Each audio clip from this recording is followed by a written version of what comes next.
TLAC has been in operation, in fact, since 1984, but it was internal then and in a system of civil service appointments within the civil service. And it was reconstituted in July of 2011 to include external members and to work to the government policy, the current policy of open recruitment. I'll cover these points as we go on. The objectives of TLAC, of the Top Level Appointments Committee, is to recommend candidates to ministers and government for the most senior civil service posts at Assistant Secretary General level, upwards to Secretary General, and the equivalencies that occur. There are some specialized agencies and bodies and their equivalent levels. To do it in an independent manner, strictly on the basis of merit, but very importantly, to ensure the selection process is accessible to the widest pool of candidates from all sectors. So very briefly, what happens is there's a recruitment campaign. You've seen the ads in the papers, notices to the wider public service, relevant associations, and much greater use by the Public Appointment Service, the various multimedia options.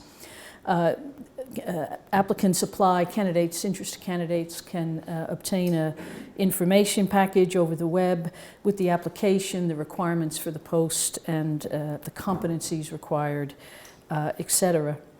The Public Appointment Service then convenes a panel for the purpose of shortlisting and preliminary interviews, and that panel would have an independent chair, a subject content expert, well, if it's health or justice or enterprise, a retired Secretary General from the service, and a TLAC member. And typically at shortlisting, 8 to 12 applicants are shortlisted out of the pool of applications, and following that then, after preliminary interviews, by the panel, a maximum of 5 candidates in general. That's the way it operates most of the time, but not always, are who the panel deems to be appointable under the requirements and criteria of TLAC, are listed to go forward to TLAC for interview. The TLAC interviews then comprise, from our TLAC grouping, 2 Secretary Generals, 2 of our external members, and myself as chair. And at those interviews, we go through the application packages that have been received, the statements on from the candidates on how they would deal with it, the issues arising, and how they have delivered in the past. We look at the results of psychometric tests and references that focus on track record, delivery, and probity.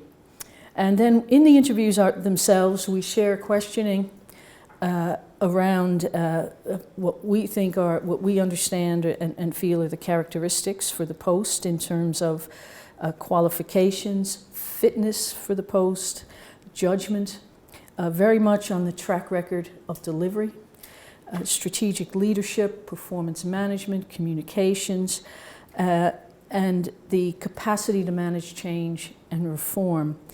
And what we also consider and query the particular skill set that is required for the particular post in question. So an applicant applies for a particular post, not for any post in the senior civil service, and so the questioning on that is very important.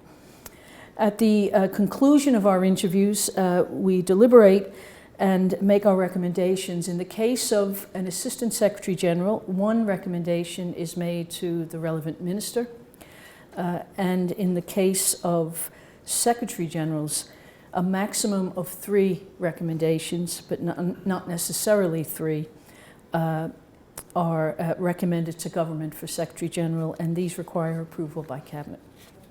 As you see in this one, this is the sectors that applications come from to TLAC, and you see on that the civil service is the predominant civil service applicants, 40 to 55%, and that's been consistent across the period.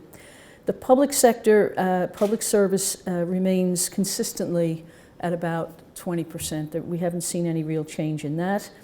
And in terms of the private sector, we have seen a great increase on applications to upwards of 45%, but I think there are various issues for that, including the current state of the economy and unemployment. So the sectors that candidates who are then shortlisted come from. Again, the preponderance, although slightly down, trending down, the civil service is the lion's share. At 55% of civil service candidates are shortlisted. Of the shortlisted pool are civil service. 15–20% of the public service and private sector, and those are gradually trending upwards. But again, they're modest trends at this point.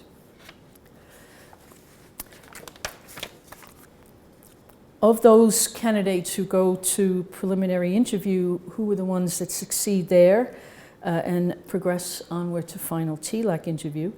In the civil service, it's down marginally, but still very high, and the lion's share, over 70%. In the public sector, there's really no change in that orange box. It's consistent and rather low. And in the private sector, applicants who succeed at preliminary interview, we're moving to upward, a steady perceptible increase, but still quite small numbers. And finally, how many actually succeed at TLAC and are recommended to government by TLAC?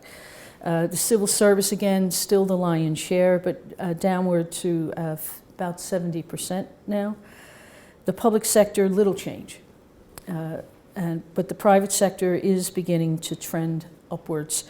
And if you look at that, the civil service is approximately 70% of successful candidates, and between the public sector and the private sector, they make up 30%. So we're seeing about a third of public-private, of what we call external to the civil service, who are now succeeding and being appointed to the highest level posts in the civil service.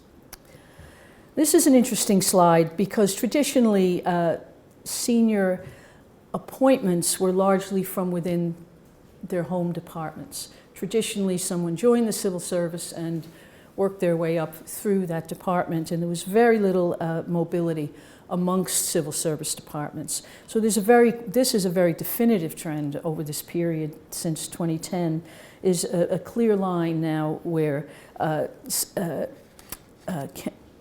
the candidate applicants are being appointed who come from other departments, from externally, but B, very significantly from other civil service departments. And that I think is a very progressive trend and a helpful trend. And I'll come to some discussion of that in a little minute. And finally, male-female, the usual difficult area. How does it play out? Consistently over the period, women apply at about a level of the mid 20%, okay? And that hasn't changed at all. Over the period, women are at the high 20% of shortlisted candidates who go on for preliminary interview. The ones then whose names go to TLAC, they succeed at preliminary interview, women are upwards of consistently about a third, and in some cases much higher, in 1 year much higher than that. So given the level of applications is low to mid 20%, the fact that a third and higher of women candidates move on to final TLAC interviews is an interesting and I think positive outcome. Now, how many actually succeed at TLAC? And I have to say that getting to TLAC, as you can see, there are a number of stages that candidates get to. And so by the time you get to TLAC, the competitive level is extremely high. We're talking about very high caliber candidates at that stage. And as you can see, women are consistently, almost consistently over 30% of successful candidates. Indeed, one year much higher, as you can see there, at 71%. So women are applying at a much lower level, but they do very well getting through the TLAC progression stage. So what are the trends in the period since 2010 and since the new TLAC was reconstituted? Well, in the civil service applicants comprise, they're about half the applicants for TLAC posts, but they were, if we look at the cumulative result from 2010 until July of this year, they were over 80% of applicants, of appointments, successful appointments. Since the new TLAC came in place in July 2011, that's now at 71%. So they progress, civil service candidates progress through at all stages at a higher rate and succeed at a higher rate through the various stages of TLAC than their level of, than the percentage of applications. So they do well in the process.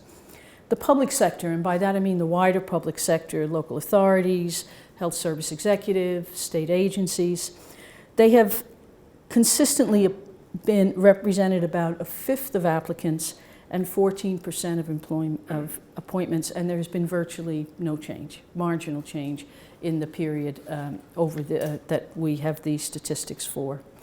The private sector represents 30% of applicants and 4% of employments cumulative since 2010. But since the new TLAC was constituted in July of 2011, they now represent 18% of new TLAC, so of new appointments, successful candidates to government civil service posts. So that's a very clear direction. Now, these are small numbers, and a year and a half as opposed to a year, excuse me. It's a year that the new TLAC is in process. So we'll have to follow these statistics, I think, semi-annually and see how these trends go. And it's coming off a base of very low open recruitment. I mean, open recruitment didn't really exist prior to 2010 except on a very exceptional basis. And so if you take together the public sector and the private sector candidates, you're looking at about 30% of candidates now are, of successful candidates who are appointed to post, make up 30% of the appointments at this point. Women also very consistently represent, the level of applications is very consistent at about a quarter, but a far higher proportion are recommended for appointment, and they do very well, women do very well progressing through all the stages. So the question is, why is the level of application 20%, low 20s?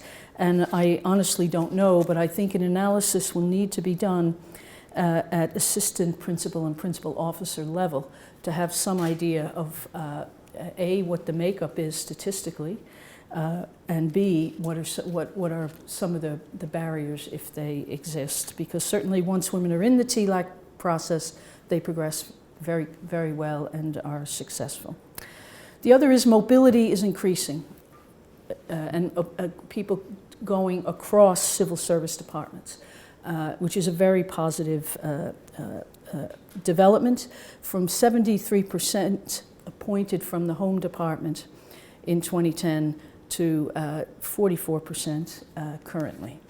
Now, some of that is due to the increase in external appointments from the public and private sector, but it's very much influenced by a greater number of civil service applicants from other departments applying for posts outside their traditional department. Certainly, in terms of the government policy of open recruitment and accessibility for all sectors, it's obviously very positive and very healthy for all kinds of reasons.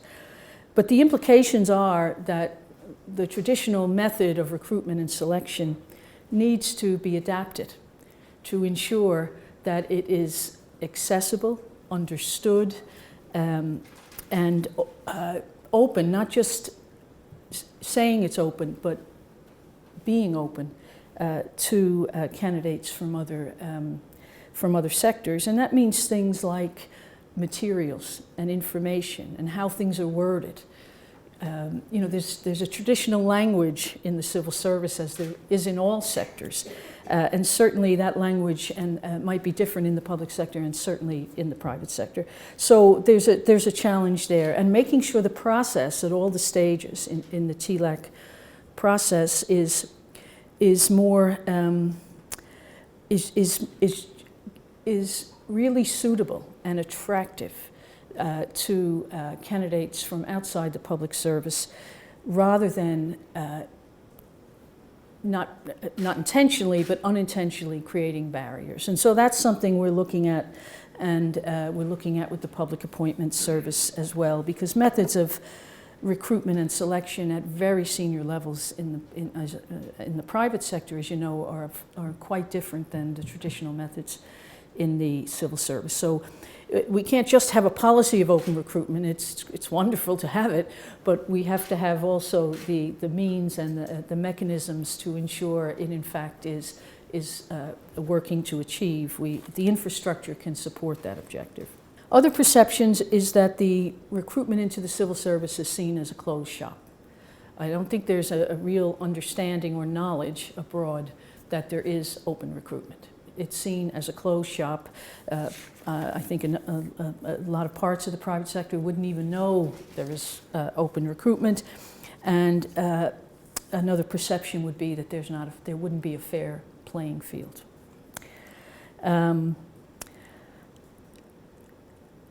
There is also a perception, and I'm saying this because it comes from different quarters, that within the public service, that perhaps that the salaries are too low to attract capable, qualified private sector candidates. And I'm not convinced of that. I think that needs to be tested. Certainly, I think for certain levels of private sector compensation, of course, but that would be the case. But we have come across serious private sector candidates who were willing to take pay cuts to do their stint in service of the country because of the current situation of the country economically or whatever, and to offer their talents within the pay scale that was available. And it is an attractive salary. It might not be as much as people were currently making, but they were interested in taking a stint, doing a term, whatever, and making a contribution, which is common in many countries where the private sector goes in, does 5 years, does 7 years, and then returns to their normal. And this is applied to some candidates in Ireland who've come from, but certainly from a number of very qualified Irish immigrant candidates. In terms of the civil service, I know that although the percent of applications has come down somewhat because of the proportions that are higher from the private sector, but there certainly is a view in civil service. Why would I do this? Why would I put myself up for these very senior posts and get bashed and get vilified and have people showing up at my house and my picture in the media? And that whole issue of privacy and intrusion and the current view that it's expressed often in both the public arena and the media has been in some instances a reason why very capable civil servants did not apply for the most senior posts. This what I call bashing of the civil service in how they perform their jobs, and I'm not talking about the business of allowances and salaries and all that stuff, which are the subject of political discussions. I'm talking about how they're viewed in terms of their capability. That the bashing that has gone on, I think, is really dangerous and really unfortunate and damaging. And I think that the intrusions into people's private lives, people going to their homes, personalizing issues that arise, is having a very negative impact on morale.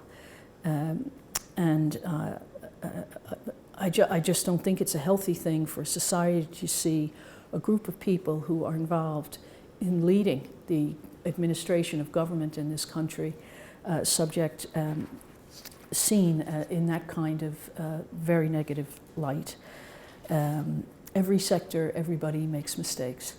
And I'm not saying that there aren't changes needed. I'm not saying there aren't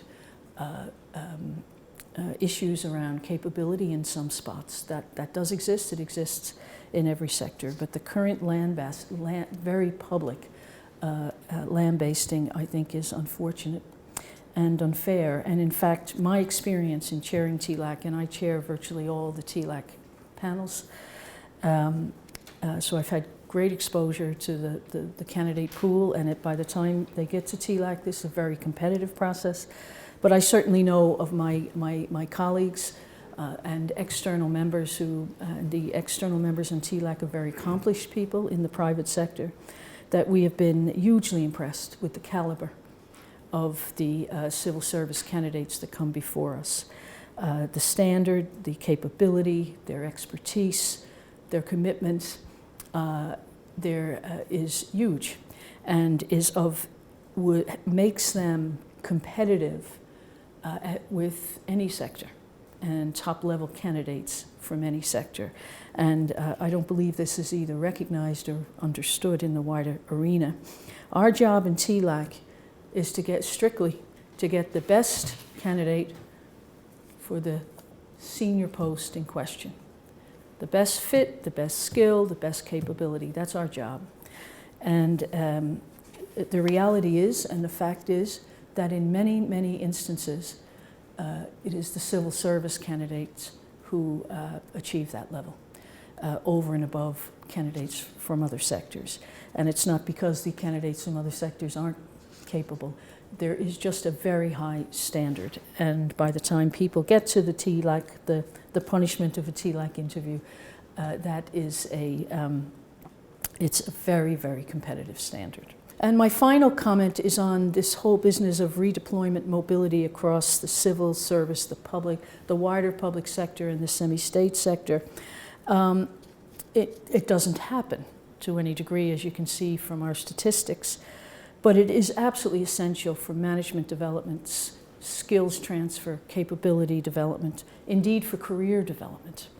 There is a new initiative under the Department of Public Expenditure and Reform called the Senior Public Service, where Assistant Secretary Generals and Secretary Generals are now in a forum, in effect, they have a program of induction, communications, mentoring, peer support, seminars, career development, that type of thing. But there's also the introduction of mobility across assistant secretary posts at interdepartmental level. So it means that assistant secretary generals who are interested can transfer to assistant secretary general posts in other departments. So I think that type of mobility is it's an early, but I think very, very positive development in the senior civil service in terms of widening the potential and the pool of talent and skills transfer, as I say.